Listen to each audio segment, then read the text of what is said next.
Allah, Habib Allah, Rasul Allah, Habib Allah. Allah, our God is the greatest, the one and only glory to Him. He wanted humans to be the best and give His best religion to them. Allah, our God is the greatest, the one and only glory to Him. He wanted humans to be the best and give His best religion to them. Assalamu alaikum wa rahmatullahi wa barakatuh. Bismillahir Rahmanir Rahim. All praise due to Allah alone. We all praise Him and we seek His help. Whomsoever Allah guides is a truly guided one, and whomsoever Allah leaves astray, none can show him guidance. May the best peace and blessings be upon Prophet Muhammad, peace be upon him. Brothers and sisters, I would like to welcome you to another live edition of our program, Gardens of the Pious. Today's episode is number 263 in the blessed series of Gardens of the Pious, and it is the fifth episode in explaining chapter number 60, which deals with the virtues of generosity and spending in a good cause with reliance on Allah the Almighty alone. The first hadith that we're about to study today in this fifth episode in this chapter is hadith number 560. This hadith is narrated by a great companion, Abu Hurairah, may Allah be pleased with him, and it is agreed upon its authenticity. And I want you to listen to this hadith by your heart, not only by your ears. عن أبي هريرة رضي الله عنه قال قال رسول الله صلى الله عليه وسلم من تصدق بعدل تمرة من كسب طيب ولا يقبل الله إلا الطيب فإن الله يقبلها بيمينه ثم يربيها لصاحبها كما يربي أحدكم فلوه حتى تكون مثل الجبل. What a beautiful glad tiding. What a beautiful hadith. Prophet Muhammad, peace be upon him, said in this hadith, he who gives in a charity the value of a date which he lawfully earned, and Allah accepts only that which is purely good and halal. Allah the Almighty accepts it with His right hand, and He fosters it for him as one of you fosters his mare, until it becomes like a mountain. As I said, it's such a glad tiding. But first of all, what is the word falu means? Al-falu is an Arabic word which refers to the baby horse which has been weaned, يعني the mare. Again, another way of bringing the meaning closer to the minds of the audience by giving a parable, by giving a similitude or an example. The Prophet ﷺ, look at this beautiful mare next to its mother. Subhanallah. So the Prophet ﷺ says, for any believer who gives in a charity anything, even if it is in the sight of many people insignificant, because he said bi'adli tamra. Some scholars do not mind to say bi'idli tamra. When a camel is carrying weight, luggages or loads on both sides, so this side, the right side and the left side, are called idl because are both equivalent. They are supposed to be equivalent in weight in order to keep balance. So whether it's adl or idl, the meaning is the value of. Whether you give a date fruit, or anything which has the value of a date fruit. And what is the value of a single date? It's something very insignificant, right? Absolutely. But the Prophet ﷺ has said, to that extent, if any person were to give any charity, provided min kasbin tayyib, any amount, anything, even if it is a date or anything similar to a date, provided it has been earned lawfully, then he gives it in a charity. Allah the Almighty will accept this humble charity in His own right hand.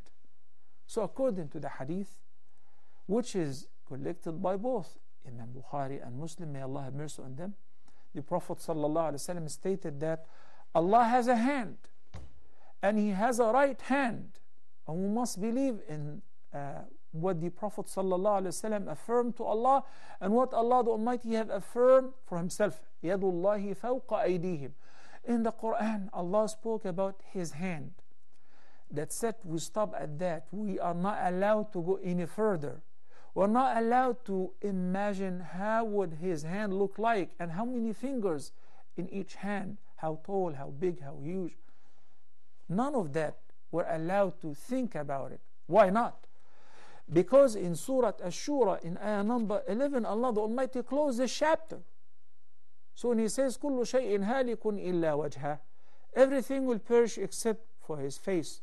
Allah has a face. يَوْمَ يُكْشَفُ عَنْ سَاقٍ وَيُدْعَوْنَ إِلَى السُّجُودِ فَلَا يَسْتَطِيعُونَ. Allah has a shin, but we don't know how does it look like, how big. We cannot compare it to anything because we haven't seen it. So we affirm to Allah what He has affirmed for Himself without alteration, without negation, without likening. That is known as belief in the oneness of Allah and in the unity of the names and attributes of Allah the Almighty. There is an extra information with regards to the hand of Allah in this hadith. He said, بِيَمِينِهِ, and He will accept this humble charity in His own right hand. Why? فَيُرَبِّيهَا لِأَحَدِكُمْ, and He will keep growing, magnifying the reward for this little humble charity, which is either a date or anything similar to it, has the value of a date, the least thing, until it becomes as huge as a mountain. Allah the Almighty will grow the reward for this charity, multiply its benefits, the same way that a person grows and takes care of his mare. When we go back to the Arabic dictionary and the Arabic traditions, you will be very surprised to know that even though the rich people used to have slaves and servants who would literally do everything for them, but when it comes to growing, upbringing and raising the mare, no, they would not trust anyone to look after the mare but himself. This is something that he will take good care of it by himself, upbring by himself, train by himself, because this is for him, for himself.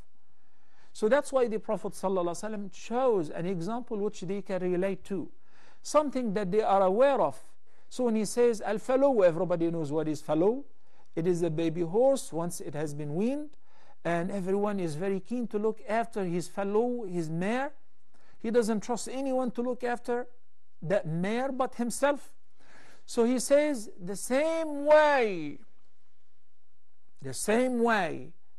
that any of you will be very keen to take care of your mare until it grows up and it becomes a racing horse. Allah the Almighty, وَلِلَّهِ الْمَثَلُ الْأَعْلَى, as I said in ayah number 11 of Surah Ash-Shura, لَيْسَ كَمِثْلِهِ شَيْءٍ وَهُوَ السَّمِيعُ الْبَصِيرُ. There is nothing that looks like Him, and He's all hearer, He's all seer. So Allah the Almighty will accept that charity which is given by a believer, and it has been earned from lawful sources, and He will keep growing and multiplying its reward until it becomes as huge as a mountain, the same way that a person will take care of his mare. Wait a minute. In one ayah in Surah Al-An'am, Allah the Almighty talked about multiplying the reward for a single good deed 10 times more. He said, مَنْ جَاءَ بِالْحَسَنَةِ فَلَهُ عَشْرُ أَمْثَالِهَا. Whoever brings a single good deed, for him 10 times more, 10 times thereof. You give 1 pound, you get the reward of giving 10 pounds. Then in Surah Al-Baqarah, Allah the Almighty says, مَثَلُ الَّذِينَ يُنْفِقُونَ أَمْوَالَهُمْ فِي سَبِيلِ اللَّهِ كمثل حبة أنبتت 7 سنابل في كل سنبلة 100 حبة والله يضاعف لمن يشاء والله واسع عليم. Okay, in this ayah, Allah the Almighty informed us that He multiplies the reward for a single good deed, for a single charity, up to 700 times more. في كل سنبلة 100 حبة times 7, that is 700 more. Then He said, وَاللَّهُ يُضَاعِفُ لِمَنْ يَشَاءُ. So the multiplication, the magnification of the reward of a good doer, of a charitable person, doesn't have a roof, doesn't have maximum. As it once it said 10 times, another time said 700 times, then يُضَاعِفُ لِمَنْ يَشَاءُ. According to His wish, according to His will, He multiplies the reward from ever He wills. That's why in the Hadith Allah the Almighty said, حَتَّى تَكُونَ مِثْلَ الْجَبَلِ. He will keep growing the reward for such charity until it becomes like a mountain. مثل الجبل. So if you look at a date, the size of a date compared to the size of a mountain, that's billions of times bigger than a date. So the reward and its multiplication is not limited to 10 times or 700 times or 7 million times. وَاللَّهُ يُضَاعِفُ لِمَنْ يَشَاءُ. The multiplication of the reward and the reward to begin with is based on what? Based on 2 conditions. None of them involve the size of your charity or the type of your charity at all. Quantity doesn't matter. What matters is a quality. That's why the Prophet ﷺ gave the example of a tamra. Not too many people really worry about a tamra or a date. You know, everybody can afford to have a pound or 10 pounds of dates as extra provision at home. But tamra is something insignificant. To that extent, if the person fulfills these 2 conditions, which as I said do not involve the size does not matter when it comes to the charity. Quantity and volume do not matter when it comes to giving any charity. What matters 2 things. Number 1, how did you earn it? من كسب طيب. Number 2, it was given with sincerity. إنما نطعمكم لوجه الله لا نريد منكم جزاء ولا شكورا إن نخاف من ربنا يوما عبوسا قمطريرا. Only anticipating the reward for such charity, for such giving from Allah the Almighty. In this case, rejoice. The glad tidings has been delivered. Your reward has been reserved, and it is guaranteed, and it is beyond your imagination. It could be bigger than what you can ever imagine. Al-Kasb al-Tayyib. Many people look at what they have and they belittle it at their earning, at their salary. And when they compare that to somebody else who's working in another field with the same caliber, but this field has haram job, haram earning, he says, I could have been making like him or more. That is not true. He is not happy, and he is not making more than you. He is not even making like you. Al-halal, the lawful earning, is simply a blessing, is simply a cure, is simply a source of happiness, is simply a source and a means of protection. But it's little, it doesn't matter. Look what Allah the Almighty said about earning unlawfully through usury, like working in a conventional bank, lending people money and charging interest on that, or depositing your money, your saving, your retirement fund in a bank and living on the interest which is generated out of that. What does Allah the Almighty say about that? Did Allah say anything about that? Yes, of course. Allah the Almighty says, يَمْحَقُ اللَّهُ الرِّبَى وَيُرْبِي الصَّدَقَاتِ. Surah Al-Baqarah 276. يَمْحَقُ اللَّهُ الرِّبَى. وَيُرْبِي الصَّدَقَاتِ. Look at this verse. Please remember it. Brothers and sisters, do not be incited, do not be deceived by any temptation of Satan or friends or family members or a spouse or children who say, Daddy, we need. What you have from lawful earning is the best. You want to expand, look for a better job, but also lawful. For a better investment, for a greater potential, but it must be lawful. يَمْحَقُ اللَّهُ الرِّبَا. Al-muhq means depriving the person from any blessing. Yeah, you have a lot, but it is void of any blessings. There is no happiness in your life. There is no barakah in your provision. Subhanallah.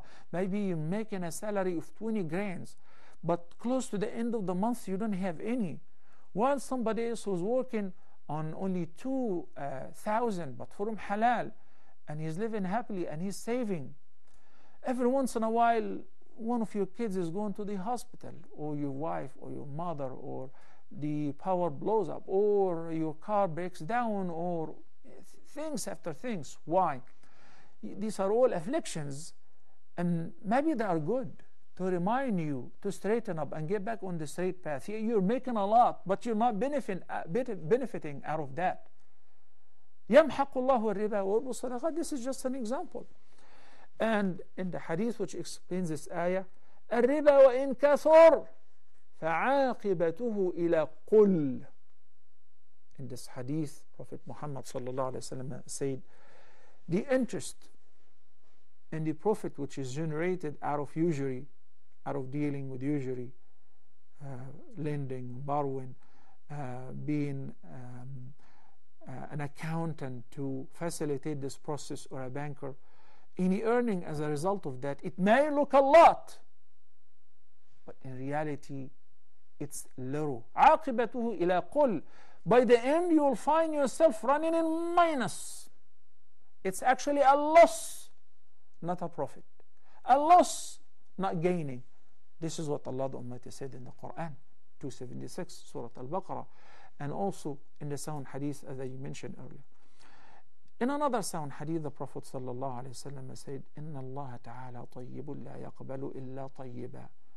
Allah the Almighty is good, and He only accepts that which is good, referring to the lawful earning, referring to the halal income, to the halal earning. Because out of this halal earning, you eat, you get married, you buy clothes for yourself and your spouse, your wife conceives, you have children, you feed them, you treat them, you send them to school out of that, you buy them school supplies, you buy them outfit and clothes. If all of that is from haram, then guess what? The Prophet ﷺ mentioned a man who is in conditions which will make the dua of any person most likely to be accepted and answered immediately, such as if he is traveling and if he is in distress with disheveled hair and he is begging Allah with sincere devotion, Allah the Almighty would answer his dua. But not this person who is in a similar condition. ثم ذكر الرجل يطيل السفر أشعث أغبر يمد يديه إلى السماء. And because raising your hands to the heaven while making dua is a sunnah, so he's stretching out his hands, he's making dua, fulfilling all the conditions except for one condition. He has been fed from unlawful earning. His clothes which he's wearing are from unlawful earning. Everything around him from his unlawful earning. So the Prophet ﷺ said that this man did everything with regards to the conditions of answering the dua, except his earning was unlawful, so his dua will not be answered. May Allah protect us all. We still have a chance. All of you, all of us, myself and you, as long as we're still breathing, we still have a chance. Make up your mind right now. Make the right decision. Be on Allah's side. Be amongst His allies. Allah the Almighty will never waste you. You will never ever get lost. وَمَنْ يَتَوَكَّلْ عَلَى اللَّهِ فَهُوَ حَسْبُهُ. إِنَّ اللَّهَ بَالِغُ أَمْرِهِ. Whosoever puts his trust in Allah, Allah will suffice you. Allah is indeed sufficient for you. Just simply put your trust in Allah the Almighty. That's a beautiful hadith. It deserves further explanation, but for the sake of time, I would like to move to another hadith. And the following hadith is hadith number 561. Hadith number 561 is a sound hadith collected by Imam Muslim. May Allah have mercy on him, and again narrated by Abu Hurairah. May Allah be pleased with him. عن أبي هريرة رضي الله عنه عن النبي صلى الله عليه وسلم قال: بينما رجل يمشي بفلاة من الأرض فسمع صوتا في سحابة: اسق حديقة فلان.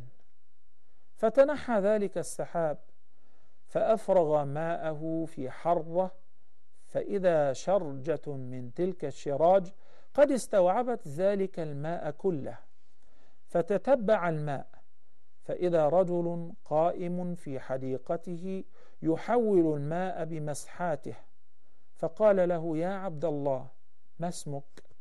قال: فلان، للاسم الذي سمع في السحابة. فقال له: يا عبد الله، لم تسألني عن اسمي؟ فقال: إني سمعت صوتا في السحاب الذي هذا ماؤه يقول: اسق حديقة فلان لاسمك، فما تصنع فيها؟ فقال: أما إذ قلت هذا فإني أنظر إلى ما يخرج منها فأتصدق بثلثه وآكل أنا وعيالي ثلثا وأرد فيها ثلثه. The hadith is collected by Imam Muslim. I just love this hadith. I truly love this hadith, and I have seen it in reality. I have seen people similar to this person in reality. Inshallah, after the break and after I share with you the meaning of this hadith, I will share with you some of these beautiful stories. But now let's learn the literal meaning of the hadith and the general meaning. The hadith is narrated by Abu Hurairah, as mentioned earlier, and collected by Imam Muslim, and it's a sound hadith. The Prophet ﷺ said, while a person was in the desert, he heard a voice from the cloud, and that voice was given a command, commanding the cloud, saying to it, irrigate the garden of so and so. After that, the clouds slinked aside and poured water on a stony ground. It filled a channel amongst the channels of the land, and that person followed the water, and he found a person standing in the garden, busy in changing the course of water with the help of his axe or hatchet. He said to him, Ya Abdullah, what is your name? He said, so and so. And it was that very name which he had heard from the clouds, the command which was given to the clouds, irrigate the garden of so and so. So that happened to be the same name. He said, I heard a voice. First, when he asked him about his name, he said to him, Ya Abdullah, O servant of Allah, why do you ask me of my name? He said, because I heard a voice from the clouds, of which is the downpour. Yani the water which is in your garden right now is coming from the cloud which I heard that voice coming from, saying to it, irrigate the garden of so and so. That is the same name of yours. What do you do for that favor which I have seen? So he said, since you have heard that name and you have seen the whole thing, now, as you state, so I have to tell you, why did this happen? I look what yield I get from it, and I give 1/3 in a charity out of it, and then I keep 1/3 for myself and my children to feed on. Then 1/3 I reinvest in planting and growing the garden again. What do we have here in this very interesting story? We have a man who is walking in the desert, yani in a barren land. There's not supposed to be any water, any greenery because it's the wild land, barren land. Then all of a sudden he heard a command from the cloud saying, "Isqi hadiqata fulan." So when he heard that, the cloud or the clouds changed its course. Then all of a sudden it stopped and it dropped its rainwater. The rainwater fell on a stony area. And there have been many channels, but the water gathered and it went through one specific channel. So he followed the water in this channel in the desert until he ended up to a garden in the middle of this desert. He followed the water, where he found a man who was sitting in the garden, redirecting the water with his spade here and there in order to irrigate and water the whole garden. So he asked him, after he greeted him, he asked him, "What is your name?" When he said, "My name is so and so," the man of the garden who was redirecting the water asked him, "Why are you asking me about my name?" So he told him the story, "Because I heard your name in the cloud. When somebody was commanding the cloud, "Isqi hadiqata fulan," that is the same name I heard. What do you actually do in order to get this very special favor? Water in the middle of the desert, garden full of greenery, fruits and vegetations in the middle of nowhere. What do? He told him, "Only because you heard my name in the cloud, so now you're aware of what is happening. I gotta tell you. Basically, I divide the crops into 3 portions. One portion, 1/3 of the crops, once I harvest the crops, I donate it. I give it in a charity, fi sabilillah. 1/3, 33% of your earning, you give it in a charity. Not only 2.5%, no, 1/3. And the second, I keep for myself. The second third, I keep for myself and my children to survive on for the whole season. And I invest in it the remaining 1/3. So this hadith stopped at that, and the explanation of the hadith and with some more, inshallah, we'll enjoy that after we take a short break. Brothers and sisters, inshallah, we'll be back in a few minutes. Please stay tuned.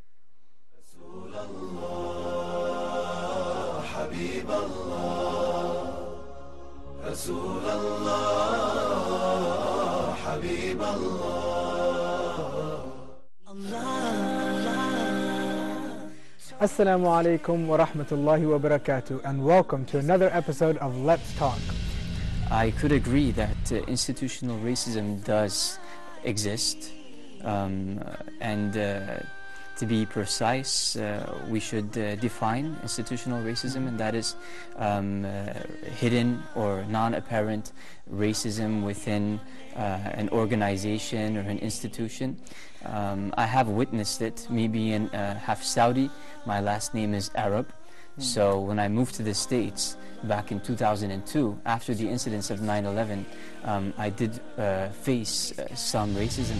I think it can be what you do, but in the sense of without thinking. The things you do naturally without having to stop and think, that just come out. Okay. You know, this innate nature of you, and how you think, and the way you see things. We can get your insights on the 2 different countries, inshallah, further on into this conversation. Mamadou, if I can come to you, what's your thoughts on institutional racism, especially in the UK? Do you think it's really prevalent there? The way we live, it's kind of a combination of 2 things: our language, and then what we believe in. So if we have got a language without believing in something, so it will be useless. So we have to get like both things going together. I'm calling your name, oh Allah. Hoda TV strives to remain the premier English language Islamic channel in the world, and to do so we need your input. Send us your thoughts, suggestions and feedback through email at feedback@hoda.tv. Hoda TV is committed to helping others, so why not help Hoda TV share the message of Islam worldwide? Take part in helping spread the authentic message of Islam based on the Quran and the Sunnah throughout the world by sponsoring Hoda TV.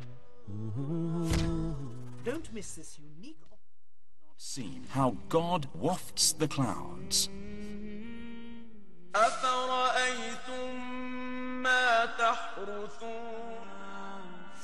He is the cleaver, of the daybreak. أنا صببنا الماء صبا. Then split the earth in clefts. فسبح باسم ربك العظيم.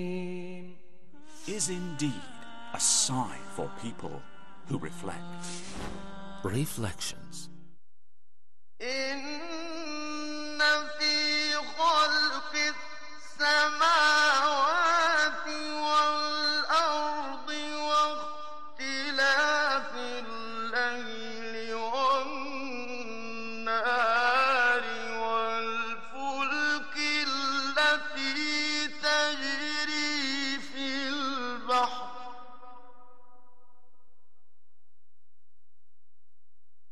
والفلك التي تجري في البحر بما ينفع الناس وما أنزل الله من السماء من ماء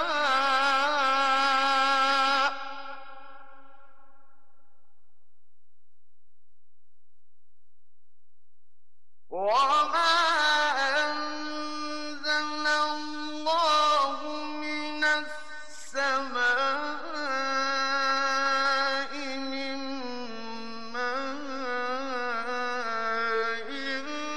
فأحيا به الأرض بعد موتها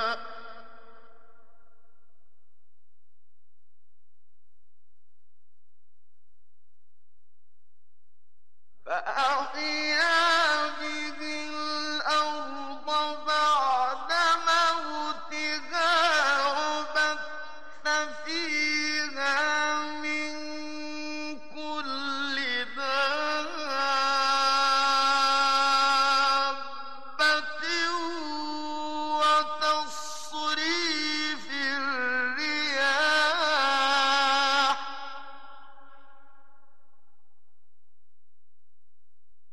وتصريف الرياح والسحاب المسخر بين السماء والأرض لآيات لقوم يعقلون.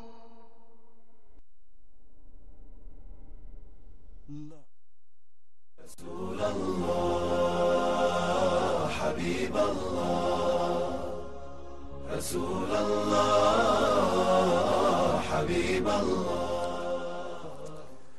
Assalamu alaikum wa rahmatullahi wa barakatuh, and welcome back. Our phone numbers beginning with area code are 002, then 0238555131 or 132. The email address is gardens@huda.tv. The beautiful hadith which we studied, at least its text in the earlier segment and right before the break, which is collected by Imam Muslim, is a very interesting hadith.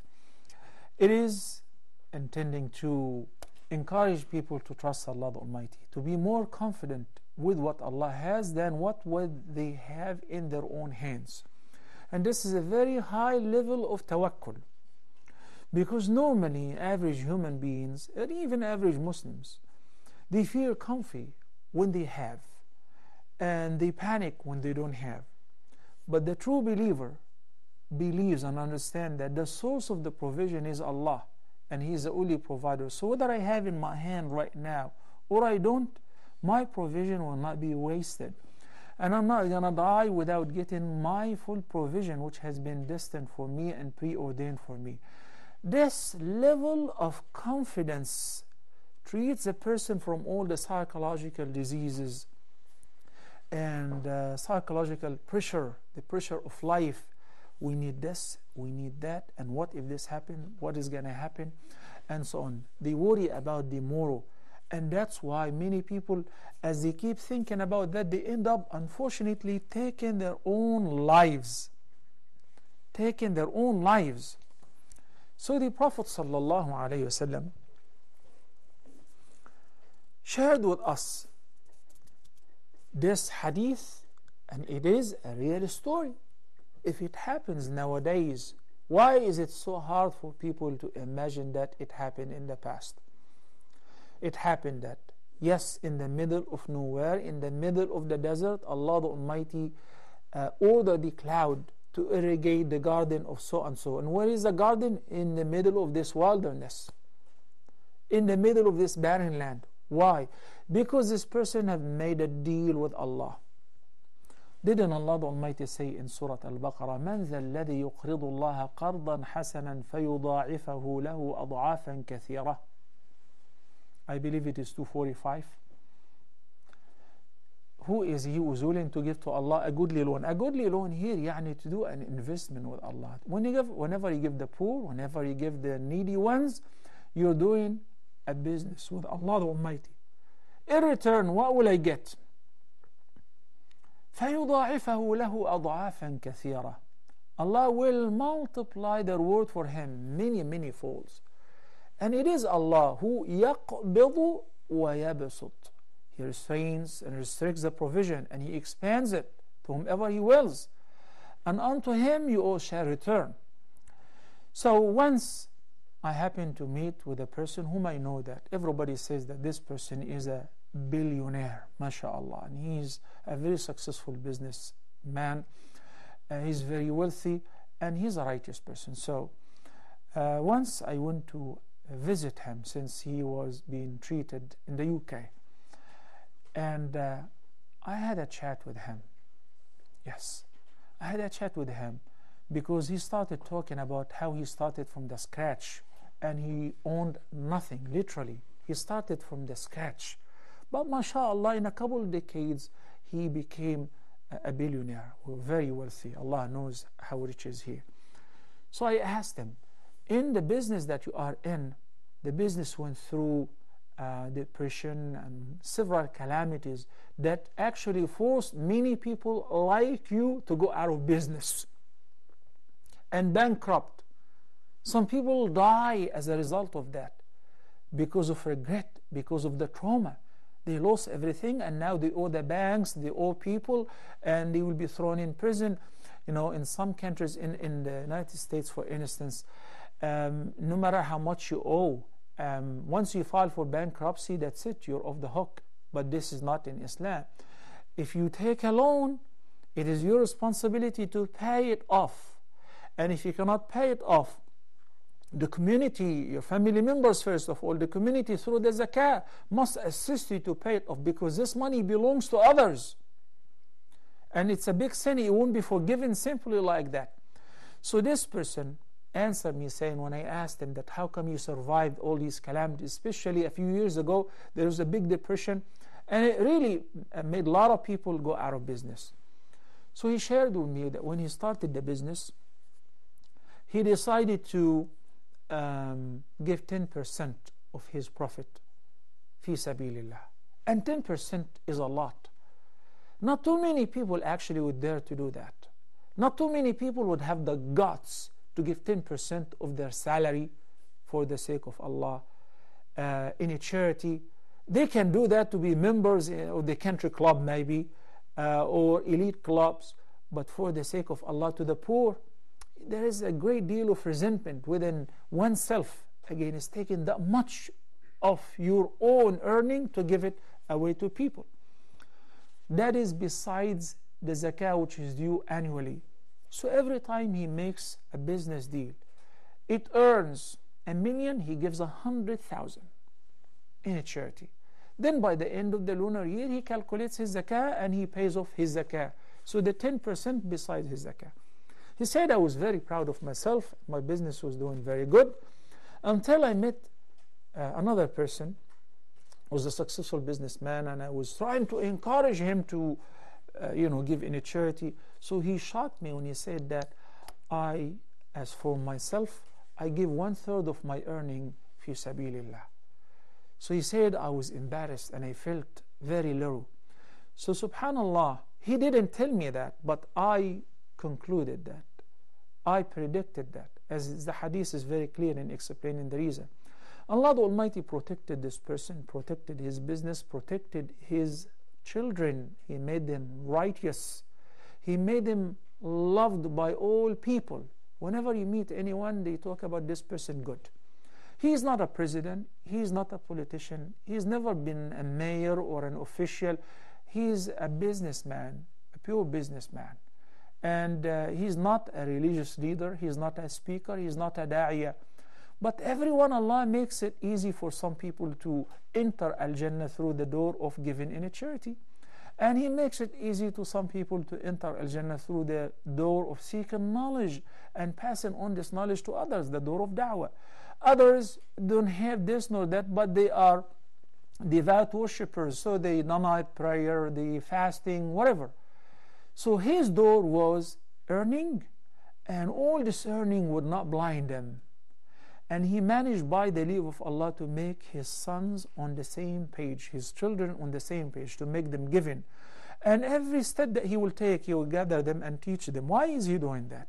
And show them around how Allah the Almighty is protecting them and saving them. And this is very important, brothers and sisters. Why? Because the Quran tells us that the person may be righteous himself, but once he vanishes, his children are not going to resume his business with Allah. His children may be completely different. As Allah the Almighty told us about the story of Ashab al-Jannah in Surah Noon, وَالْقَلَمِ وَمَا يَسْطُرُونَ. What happened? Those people, their father used to do the same thing. He used to have a beautiful garden, and he would distribute 1/3 of the harvest fi sabilillah, and will do the same, 1/3 for himself and invest the rest. So when he died, they said, our father was foolish, and these poor people do not deserve our money. So they decided not to give them any. I guess we have a phone, then we'll continue inshallah afterward. Sister Muhammad from Ethiopia. Assalamu alaikum.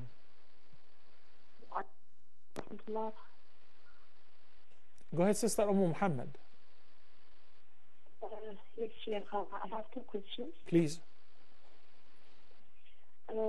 My brother, who is married to a Christian woman, they have been married for a couple of years, and they have children now.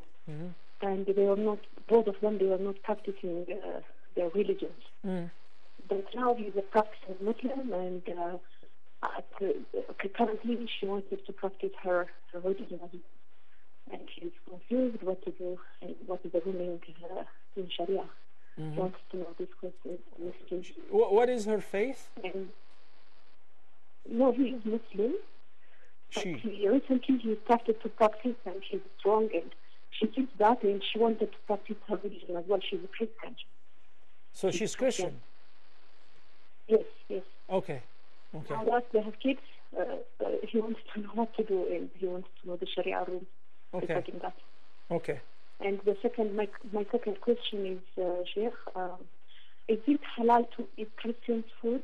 Is it okay to eat their food? Is it halal as they are Ahlul Kitab? Okay. Because in Ethiopia we have Christians, a lot of Christians who are following Injil, and also Muslims. You know, it's the most dominant religions are Muslim and Christian. So I wanted to know if we can eat their food. All right, thank you. Inshallah, Muhammad, I will answer you before we wrap it up, but I want to continue with the beautiful story. إِنَّا بَلَوْنَاهُمْ كَمَا بَلَوْنَا أَصْحَابَ الْجَنَّةِ إِذْ أَقْسَمُوا لَيَصْرِمُنَّهَا مُصْبِحِينَ وَلَا يَسْتَثْنُونَ.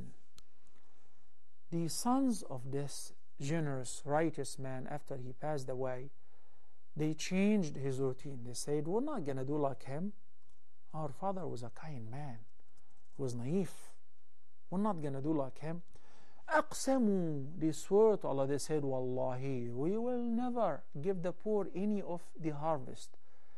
And in order to do that, they did not even say, Insha'Allah. They said, the garden is ours, and we are powerful men. We're going to harvest it before anybody will wake up, so that when the poor come to collect their share, we'll say, it's over. We don't have any for you.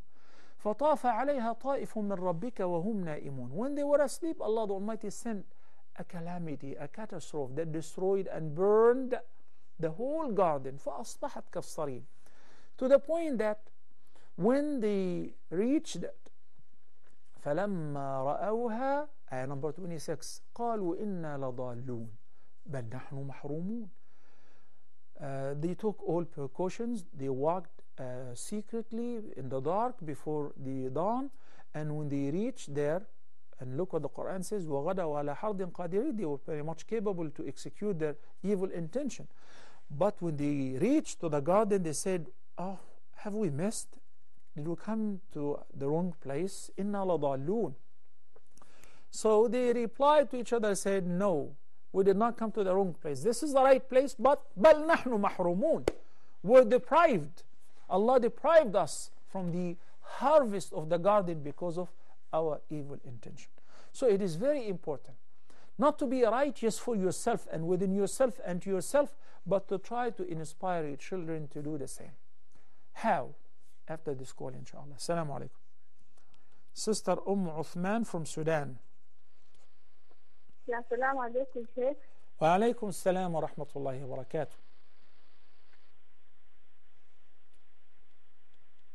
Yeah, Sheikh, please, I have a question. I have a Christian lady working with me. Yeah? What, for 22 years, and she's very sincere. Is it possible for me to give her zakat? Okay. Sister Uthman, it is permissible to give her in a charity, to Muslims or non-Muslims. But as zakah... No, she's not a Muslim. I understand, Uthman. If you just give me a minute, inshallah, I'll explain to you. So the voluntary charity you can give to non-Muslims as well. But a non-Muslim is not eligible for the zakah, which is a mandatory duty, and the wealth of a Muslim to be paid to Muslims, to the poor Muslims. Nabi sallallahu alayhi wa sallam said to Mu'adh ibn Jabal, may Allah be pleased with him, when he sent him to Yemen, and when he instructed him to collect the zakah, he said, inform them that Allah has ordained zakah, alms, to be taken from the rich people of them and to be redistributed amongst the poor people of them, of the Muslims.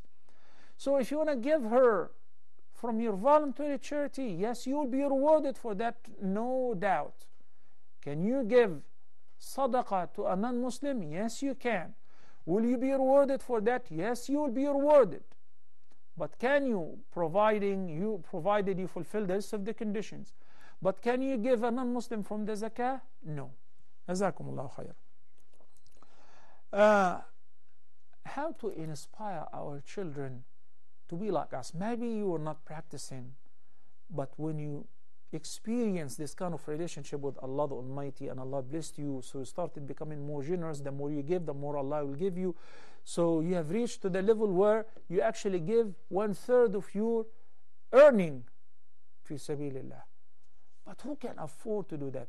Who can resist the urge and the desire of possessing and collecting and harboring and give 1/3? Not one-time deal, no, on regular basis.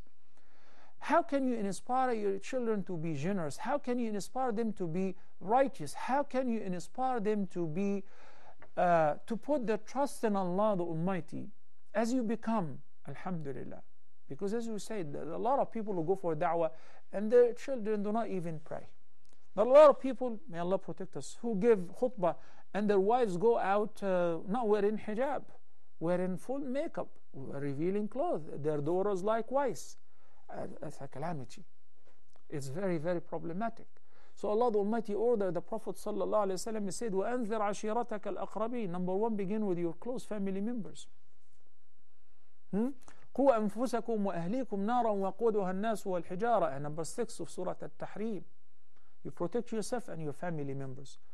So maybe inshallah, if I remember, next episode I'll begin by discussing this, because I need to answer Muhammad's question and we're running out of time.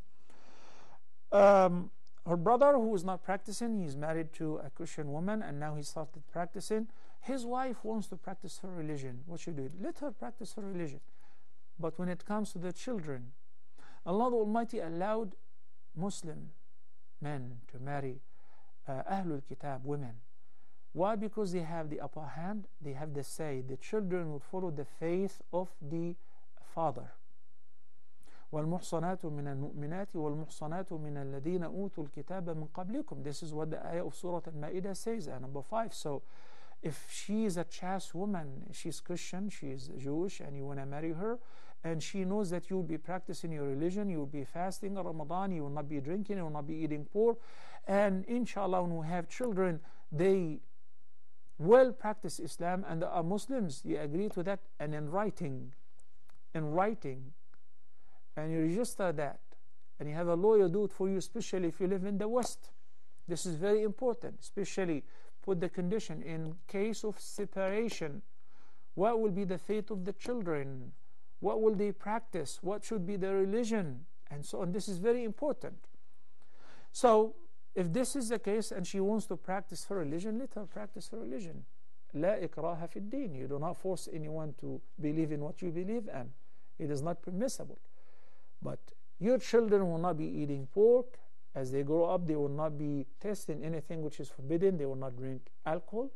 They will not get involved in any relationship which is forbidden in Islam, because they are raised as Muslims.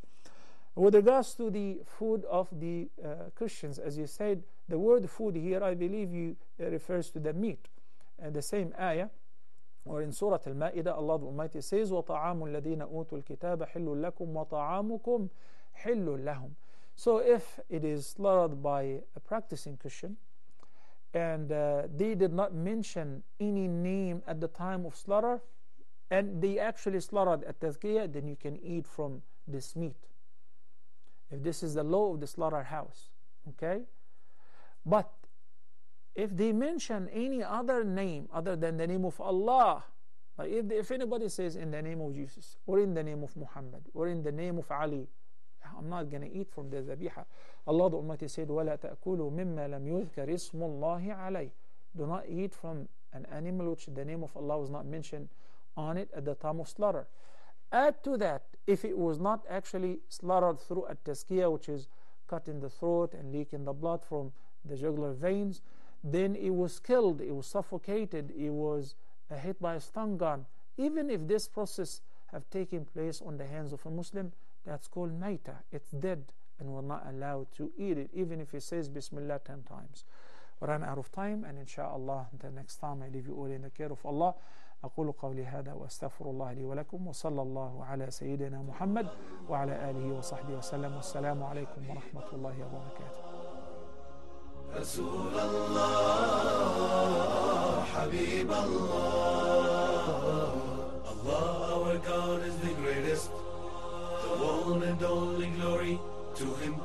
He wanted humans to be the best and give His best religion to them. Allah our God is the greatest, the one and only glory to Him. He wanted humans to be the best and give His best religion to them. So why did they ignore that? Forgetting all about it in paradise, worshipping cows, fire and stones, selling the best with the cheapest price. So why did they ignore that? Forgetting all about hell and paradise, worshipping cows, fire and stones, selling their best with the cheapest price.